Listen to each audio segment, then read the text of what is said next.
అంటే చదువు ఇవన్నీ ఎంతవరకు వచ్చారు అంటే చదువులో? నాది ఎంఎస్సీ అయిపోయిందని, ఎంఎస్సీ వరకు చదివారు ఫిజిక్స్లోనే. ఓ పిహెచ్డీ కోసం ట్రై చేశాను, బట్ దేవుడి దయ, మనం ఒకటి అనుకుంటే ఆయన ఇంకొకటి అనుకుంటారు.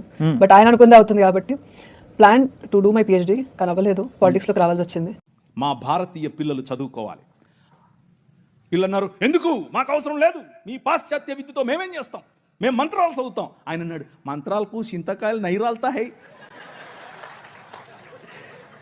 అలెగ్జాండర్ డఫ్ నో, చదవాలి, మన పిల్లలు చదవాలి, ఆంగ్ల భాషలో చదవాలి, ప్రతి భాషలో చదవాలి, తెలుగులో చదవాలి, తమిళంలో చదవాలి, బెంగాలీ కావాలి, పుస్తకాల తర్వాత పుస్తకాలు, పుస్తకాల తర్వాత ఈ అలెగ్జాండర్ డఫ్ యొక్క ఇన్ఫ్లుయెన్స్ కారణం చేత ఈశ్వరచంద్ర విద్యాసాగర్, అలాగే రాజా రామ్మోహన్ రాయ్ ఇలాంటి వాళ్ళు నిలబడి ఎస్ మా పిల్లలు చదవాలి, మా పిల్లలు కూడా చదవాలి, మంత్రాలకు మేమేం చేసుకోవాలి, అవసరం లేదు, ఎల్లమ్మకో పుల్లమ్మకో పోయి మీరే చదువుకోండి అని యూనివర్సిటీస్ ఒకే సంవత్సరంలో అటువైపు మెడ్రాస్ యూనివర్సిటీ, ఇటువైపు బాంబే యూనివర్సిటీ, ఇటువైపు శ్రీరాంపూర్ యూనివర్సిటీగా ఈ రోజు ఏదైతే ఉందో బైబిల్ కాలేజ్ అనుకుంటున్నారో అది ఆ రోజు